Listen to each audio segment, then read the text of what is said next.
como é que ela funciona, e vai ver que é um pouco semelhante a construir os bloquinhos de Lego, certo? Lá a gente tem bloquinhos que fazem diversas ações, tanto para mexer os motores, quanto para receber os dados dos sensores, e além de alguns blocos que fazem alteração do fluxo ou do desvio do programa, certo? Aqui a gente tem uma paleta de ferramentas com todos os nossos blocos, os blocos que a gente pode usar, tá? Essa parte grande aqui é a nossa área de trabalho, é onde a gente vai programar efetivamente, juntando os blocos. Essa parte aqui pequena é o controlador, onde você tem o botão de executar o programa que você criou, baixar o programa para o dispositivo. Aqui do lado tem uma área de treinamento, onde ele vai mostrar os robôs básicos, como você montar ele fisicamente. Aqui embaixo é a parte de configuração, onde você vai configurar cada um dos blocos, tá? Dizer quais são, por exemplo, num bloco que vai fazer um movimento, quais são os motores que ele vai mover, qual é a potência, durante quanto tempo. E aqui é uma área de ajuda. Toda vez que você passar o mouse em cima de alguma coisa que você não sabe o que é, vai aparecer uma dica ou uma informaçãozinha explicando, e você pode ter uma ajuda estendida clicando num link aqui do lado. Tá? Então essa é a interface básica, o resto é parecido com vários programas que a gente usa. Disponíveis, tá? Do mesmo jeito que a gente tem pecinhas para o Lego, para montar o nosso robô, a gente tem bloquinhos para montar o nosso programa. E esses bloquinhos eles estão separados em 3 paletas aqui embaixo, tá? Nessa área daqui, né? A área das paletas de ferramentas. A primeira são os blocos comuns, os blocos mais utilizados. É o bloco para mover o motor, gravar ou executar ações dos motores. Ou seja, você pode criar um bloco, esse bloco de gravar e executar, em que você coloca ele lá, cria um nome para a sua ação e move o robô do jeito que você quer, enquanto ele grava. E aí ele salva esse movimento e você pode executar esse movimento várias vezes depois. Tá? Bloco para executar ações, bloco para imprimir coisas na tela, esperar por sensor ou por tempo, repetir um conjunto de blocos e fazer desvios do programa, ou seja, executar uma parte do programa ou outra parte diferente de acordo com determinadas condições. Aí aqui, essa parte do meio, a gente tem a paleta completa, tá? Em que nessa primeira bolinha aqui, a gente tem todas essas ações. Então, assim, no começo a gente utiliza muito essa, porque está bem simplificado, mas depois a gente pode utilizar essa paleta mais completa, em que você tem todos os blocos comuns nesse primeiro ícone, os blocos de ações, ou seja, a gente já viu, né, sensores e atuadores, então os blocos dos nossos atuadores estão aqui, motores e executar som, mostrar coisas na tela, tá tudo aqui. Os blocos dos sensores estão aqui, tá? Então os sensores de toque, de luz, de som, de distância, né? Aqui tem blocos de controle de fluxo do programa, que é justamente repetição do programa, desvio do programa. Aqui blocos de manipulação de dados, tá? Onde você vai ter como criar variáveis, depois a gente vai ver um pouquinho mais para frente, como fazer operações lógicas, operações matemáticas. E aqui blocos avançados, são blocos para calibrar os diversos sensores em tempo real e para executar outros tipos de funções.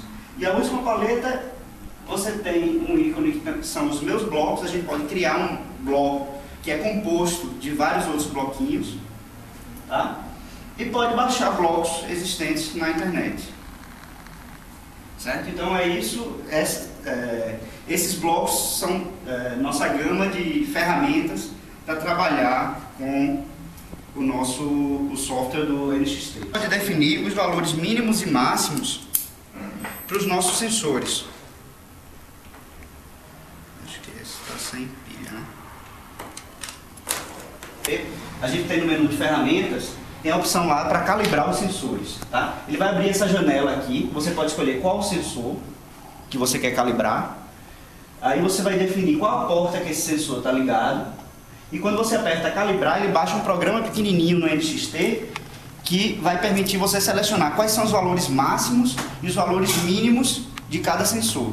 Por exemplo, imagine que você está num local que é barulhento e você não quer que esse ruído do ambiente interfira no programa que você está fazendo. Então você faz com que esse barulho do ambiente seja o valor mínimo. E aí qualquer valor de som, qualquer intensidade de som maior do que aquela é que o sensor vai captar como sendo uma variação. Tá? A mesma coisa da luz. Você está num ambiente muito iluminado, você define como que aquilo ali é o seu valor mínimo. Então, se você tem mais luz do que aquilo, é que o sensor vai detectar. Ou ao contrário, né? Você está num ambiente muito escuro, você pode definir aquilo ali como sendo o seu valor mínimo. Tá ok? Tá? E aqui, ó, vocês puderem ver aqui, a gente tem o software mostrando qual o valor mínimo que ele está lendo agora, tá? Então, esse valor, quando você escolher o local mínimo, por exemplo, se for numa parte mais escura, ele vai ler um valor menor, e aí você pode dizer, não, o mínimo é esse aqui. E aí o valor máximo, apontando para a parte mais clara, por exemplo, e aí você aperta Enter e ele seleciona os valores mínimos e máximos desse sensor. A mesma coisa para o sensor de som, que vai acionar os motores, é o bloquinho de move, né, para fazer movimento. Nesse bloco, aqui em cima no bloco, ele está dizendo quais são os motores que são selecionados, tá? Aqui embaixo ele diz a direção, se é para frente, para trás, ou se é para parar os motores. Nessa parte aqui você tem a potência que você vai colocar no motor, ou seja, quanto maior a potência, mais rápido ele vai girar. E aqui o tipo de duração que você escolheu, se é uma duração ilimitada, se você escolheu rodar o motor de acordo com a quantidade definida de graus, né, do ângulo do motor, quantidade de rotações do motor ou por tempo. Tá? E aí essas coisas a gente configura naquela área de configuração da nossa interface, naquela parte de baixo lá. Tá? Então a gente tem aqui como selecionar os motores, né? Quais são as portas que os motores estão ligados que a gente quer utilizar, qual é a direção, se você quer para frente, para trás, ou se você quer parar o motor. Aqui a gente também pode controlar se o motor, caso a gente use dois motores, o B e o C, como é o padrão do Mindstorms, para fazer movimentos com o nosso robô, né, para girar uma roda, por exemplo, cada um gira uma. Então aqui você pode controlar o grau de curvatura que o veículo vai fazer. Se você mover mais para o C, por exemplo, que está do lado direito, ele vai fazer uma curva para a direita. Se você mexer mais para o B, ele vai fazer uma curva para o outro lado. Tá? Aqui a gente tem a potência do motor, aqui embaixo a duração, né? Onde você escolhe qual a unidade de medida, se é em rotações, se você vai querer medir graus, por graus ou por tempo, ou se é ilimitado, e a quantidade aqui, né, nessa caixinha.